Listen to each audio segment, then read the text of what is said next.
আমি শাওনের শারীরিক চাহিদা মিটানোর পর যখন ক্লান্ত হয়ে শুয়ে আছি, এমন সময় দেখি শিপন রুমে প্রবেশ করল।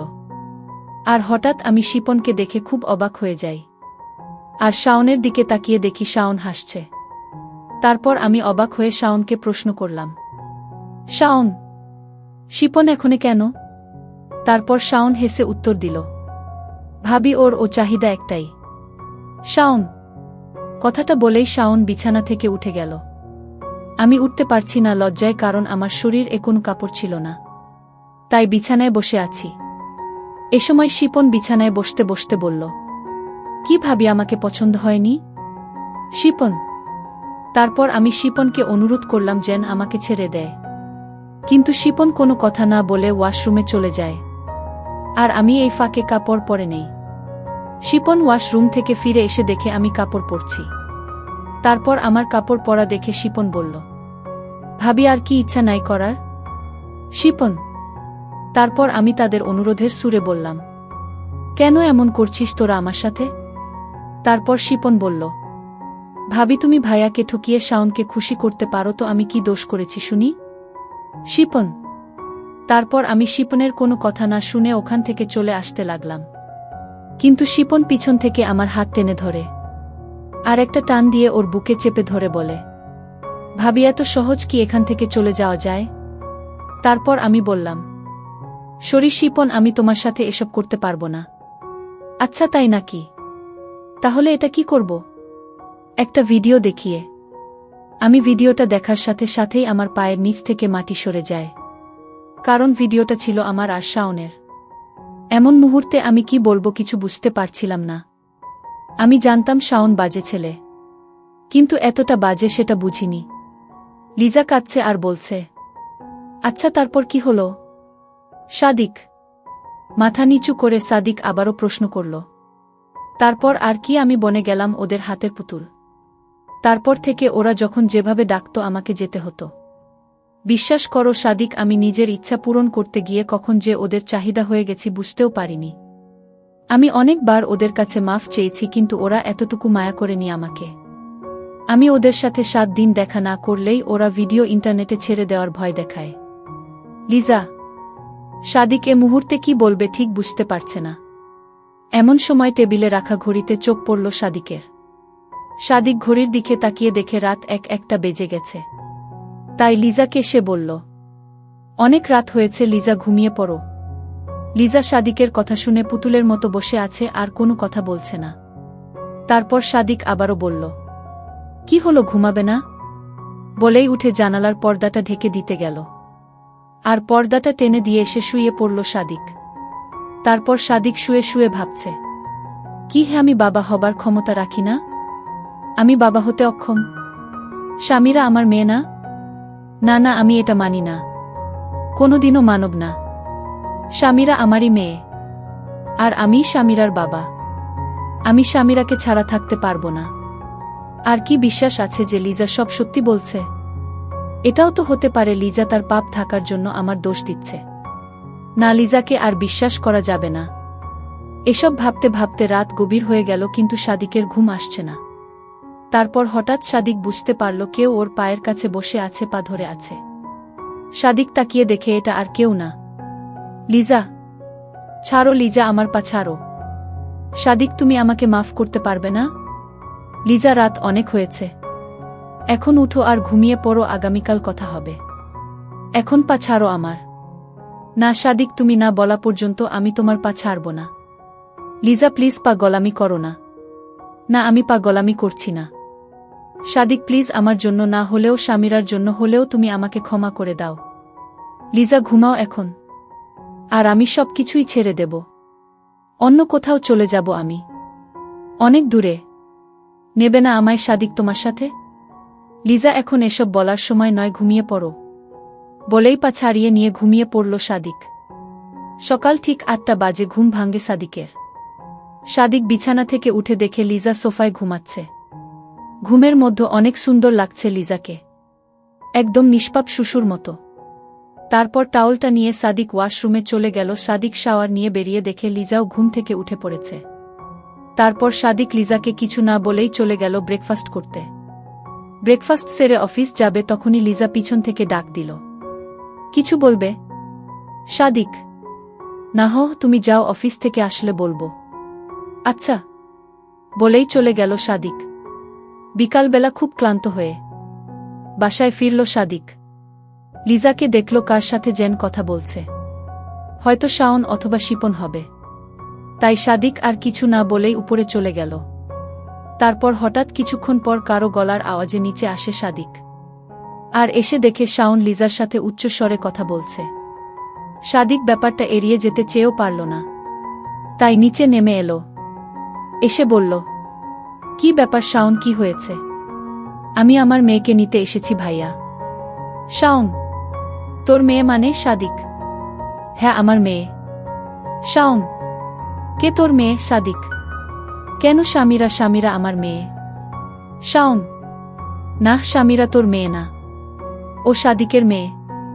লিজা, হা হা হা, সাদিক ভাইয়ার মেয়ে? উনি তো বাবাই হতে পারবে না, তাহলে মেয়ে কোথা থেকে আসবে? কথাটা শুনেই সাদিক মাথা নিচু করে ফেলল। কি বলবে কিছু খুঁজে পাচ্ছে না সে। এই কে বলেছে তোকে সাদিক বাবা হতে পারবে না? লিজা, কেন? সীমা, সীমা বলছে আমাকে।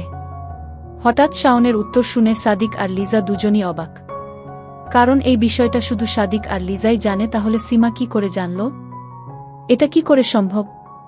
তখন দুজনেই নীরব হয়ে গেল শাওনের কথায়। তার কিছুক্ষণ পর লিজা বলল, কি বলেছে তোকে সীমা? কেন, যা বলছে তা তো বললামই। আর এটাও বলছে যে সাদিক ভাইয়া কোনদিন বাবা হতে পারবে না। শাওন, এবার লিজা পুরো হতভম্ব হয়ে গেল, কারণ এসব নিয়ে সে সাদিকের সাথে গতকাল রাতে কথা বলছে। আর এরই মধ্যে সীমা জেনে গেল। কিন্তু কিভাবে? ওদিকে সাদিক মাথা নিচু করে ভাবছে, এটাই ছিল আমার প্রাপ্য। আমার স্ত্রীর থেকে সন্তানের দাবি করছে তার প্রেমিক, সেটাও আমার মুখের উপর। একজন পুরুষের কাছে এর চেয়ে লজ্জার আর কি হতে পারে? দেখ শাওন, আমি ঠিক জানি না সীমা তোকে কি এবং কেন বলছে, তবে সত্যি এটাই যে শামিরা সাদিকের মেয়ে। লিজা, হাহা, যে কোনোদিন বাবা হতেই পারবে না। সে শামিরার বাবা কিভাবে সম্ভব? শাওন, দেখ শাওন, আমরা এমনিতেই ঝামেলার মধ্যে আছি, তাই তুই চলে যা বলছি এখন। লিজা, ভাবি, আমি এখানে থাকতে আসিনি। শামিরাকে দাও, আমি চলে যাচ্ছি। শাওন, এদিকে সাদিক এখনো চুপ, কারণ সাদিক এখনো বুঝতে পারছে না সীমা এসব জানল কিভাবে। আর যেখানে আমি কিনা শুনলাম গতকাল রাত্রে যে আমি নাকি বাবা হতে পারবো না, যদিও আমি এটা মানি না যে আমি বাবা হতে পারবো না। আর অবশ্য না মানার কারণও আছে। দেখ শাওন, শামিরাকে তুই কোনোদিনই পাবি না, কারণ শামিরা আমার আর সাদিকের মেয়ে। আর তুই এটা মেনে নে এবং এখান থেকে চলে যা। লিজা, ভাবি, আমি শামিরাকে না নিয়ে কোথাও যাব না। শাওন, আচ্ছা, কি প্রমাণ আছে যে শামিরা তোর মেয়ে? যে এত বড় গলা করে তুই বলছিস শামিরা তোরই মেয়ে? প্রমাণ আমি নিজেই। আর সীমা, আর ভাইয়া, তুমি কেমন পুরুষ, তুমি অন্য কারো মেয়েকে নিজের মেয়ে বলো? সাদিককে উদ্দেশ্য করে বলল কথাটা শাওন। দেখ শাওন, আমি তোকে এই বিষয়ে এখনই কিছু বলতে চাই না, তবে হ্যাঁ, আমি বাবা হতে অক্ষম না, এটা জেনে রাখিস। সাদিক, আচ্ছা, তার মানে তুমি বলতে চাচ্ছ শামিরা তোমার মেয়ে? শাওন, তারপর সাদিক কিছু বলতে যাবে, তখনই লিজা বলল, শাওন, তুই যাবি এখান থেকে, নাকি দারোয়ান দিয়ে বের করে দেব? ঠিক আছে, আমি যাচ্ছি, তবে হ্যাঁ, আমি যাচ্ছি বলে এটা ভেবো না যে আমি হাল ছেড়ে দিয়েছি। শামিরা আমার মেয়ে, আর আমি ওকে নিয়ে যাবই। এই বলে চলে গেল শাওন। এদিকে সাদিক সোফায় বসে পড়ল, আর লিজা ঠাই দাঁড়িয়ে আছে। সন্ধ্যাবেলা শামিরার স্কুল ও প্রাইভেট শেষে শামিরাকে পিক করে বাসায় নিয়ে আসে সীমা। আর শামিরা বাসায় ঢুকেই আব্বু বলে দৌড়ে গিয়ে সাদিকের গলা ধরে গালে চুমু খেয়ে বলল, কি হয়েছে আব্বু, তোমার মন খারাপ কেন? না আম্মু, ও কিছু না। তোমার স্কুল প্রাইভেট কেমন হলো? ভালো আব্বু। সাদিক মনে মনে ভাবছে, শামিরার কাছে আসলেই আমার মন ভরে যায়, আমার সব শূন্যতা দূর হয়ে যায়, সব ক্লান্তি দূর হয়ে যায়। ওর মুখটা দেখলে, ও আমার কাছে আসলেই যেন আমি সব ভুলে যাই। তাহলে কি করে শামিরা আমার মেয়ে না হয়? আর অন্য কারো মেয়ের প্রতি তো এরকম ফিলিংস আসার কথা না, আর আসবেও না। ওদিকে সীমা এবং লিজা দুজনই দাঁড়িয়ে থেকে সাদিক আর সামিরাকে দেখছিল। তারপর লিজা বলল, সীমা এদিকে আয়। জি ভাবি। বলেন। আম্মু তুমি তোমার আব্বুর সাথে উপরে যাও, আমি আসতেছি। কেমন? লিজা। সাদিক ও বুঝতে পারল লিজা কি মিন করছে, তাই ও সামিরাকে নিয়ে উপরে চলে যায়। এবার বল সীমা, আমি তোর কি ক্ষতি করেছি যার জন্য তুই আমার এত বড় ক্ষতি করতে চাচ্ছিস? লিজা। ক্ষতি মানে? একটু অবাক হয়ে বলল সীমা। দেখ সীমা, এখন ন্যাকা সাজার চেষ্টা করছিস না?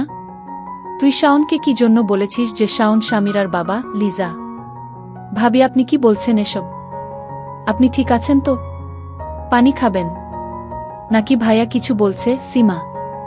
দেখ সীমা, আমি জানি তুই গভীর জলের মাছ, আর তুই আর শাওন মিলে নিশ্চয়ই কিছু একটা করছিস। সেটা এতদিনে না বুঝলেও আজ আমি হারে হারে টের পাচ্ছি। কিন্তু আমাকে শুধু এটা বল, তুই এসব করছিস কেন? কেন আমার সংসারটা ভাঙতে চাচ্ছিস? আর হ্যাঁ, আমি জানি আসল দোষটা আমার, আমিই দোষী। আমি শাওনের কাছে গিয়েছিলাম নিজের চাহিদা মিটানোর জন্য, কিন্তু সেটার সাথে সামিরার সম্পর্ক কি? আর এসব আমি সাদিকের সাথে প্রায় সব কিছু ঠিক করে নিয়েছিলাম। আমি জানতাম সাদিক আর যাই করুক না কেন আমাদের কখনো ছেড়ে যাবে না, এই বিশ্বাসটা আমার ছিল। কারণ সাদিক সামিরা আর আমাকে অনেক ভালোবাসে, আর সাদিক কোনো কারণেও সামিরাকে হারাতে চায় না। তাহলে তুই মিটে যাওয়া ঝামেলা কেন আবার নতুন করে শুরু করলি? তুই কি বুঝতে পারছিস না তুই আমার সাথে আরও দুইটা জীবন নষ্ট করছিস? আর তুই একবারও সাদিকের মুখের দিকে তাকিয়ে দেখেছিস? কি দোষ ছিল ওর? ওকে কেন কষ্ট দিতে চাচ্ছিস তুই? তোকে তো বোন ডেকেছিলাম আমি, তাহলে কেন? ভাবি বিশ্বাস করেন, আমি সত্যিই কিছু বুঝতে পারছি না। আপনি এসব আমাকে কেন বলছেন?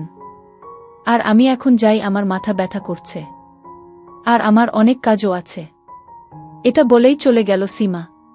লিজাও আর ওকে আটকানোর চেষ্টা করল না, কারণ সত্যের উপর কোনো জুলুম চলে না, সে তার আপন গতিতেই চলে। রাত 1:00টা লিজা সামিরাকে নিয়ে ডিনার করে ওকে ঘুম পাড়িয়ে দিয়ে রুমে এসে দেখে সাদিক জানালার গ্রিল ধরে দাঁড়িয়ে আছে।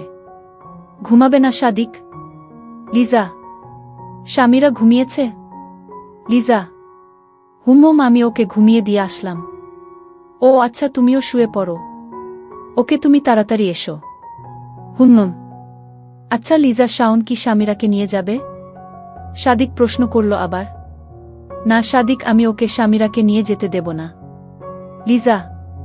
তারপর একটা দীর্ঘশ্বাস ছেড়ে সাদিক বলল, সামিরাকে ছাড়া আমি বাঁচব না লিজা। আর আমি এটা মানি না যে সামিরা আমার মেয়ে না। আর দেখেছ তুমি লিজা, তুমি সামান্য তোমার ইচ্ছা চাহিদা মেটাতে গিয়ে নিজের সাথে আমাদেরও কোথায় দাঁড় করিয়েছ। সাদিক। আম্মু পিছন থেকে লিজাকে জড়িয়ে ধরে বলল সামিরা। একই আম্মু, তুমি ঘুমাওনি? না ঘুম আসছে না। আজ আমি তোমাদের সাথে ঘুমাবো, প্লিজ প্লিজ, শুধু আজ। প্লিজ আম্মু, প্লিজ আব্বু। ওকে আসো আমার লক্ষ্মী মেয়ে। আসো সাদিক, তুমিও ঘুমিয়ে পড়ো। টেনশন করো না, দেখবে সব ঠিক হয়ে যাবে। আচ্ছা লিজা, তুমি কি জানো সীমা এসব কেন করছে? কেন সীমা শাওনকে উস্কে দিচ্ছে এসব বলে? না, আর আমিও এই বিষয়টা এখনো বুঝতে পারছি না। সীমা এসব করছে কেন? টেনশন করো না, ঘুমিয়ে পড়ো। অতঃপর সাদিক, লিজা, সামিরা ঘুমিয়ে পড়ল। হঠাৎ গভীর রাতে ঘুম ভাঙ্গে সাদিকের, খেয়াল করে দেখে সামিরা ওকে শক্ত করে জড়িয়ে ধরে ঘুমাচ্ছে। সাদিক সামিরার মাথায় হাত বুলাচ্ছে আর ভাবছে, আমি কি তাহলে সত্যিই সামিরার বাবা না? আর এই প্রশ্নটার সাথে আরও একটা প্রশ্ন ওর মাথায় ঘুরপাক খাচ্ছে, আর সেটা হলো শেফালি। হ্যাঁ শেফালি, সেদিন তাহলে কার বাচ্চার কথা বলছিল আমায়? ও তো আমাকে বলেছিল যে ওর বাচ্চার বাবা আমি, ওর গর্ভে আমার সন্তান। তাহলে এসব ভাবছে আর এপাশোপাশ করতে লাগলো সাদিক, কিন্তু ঘুম আসছে না সাদিকের।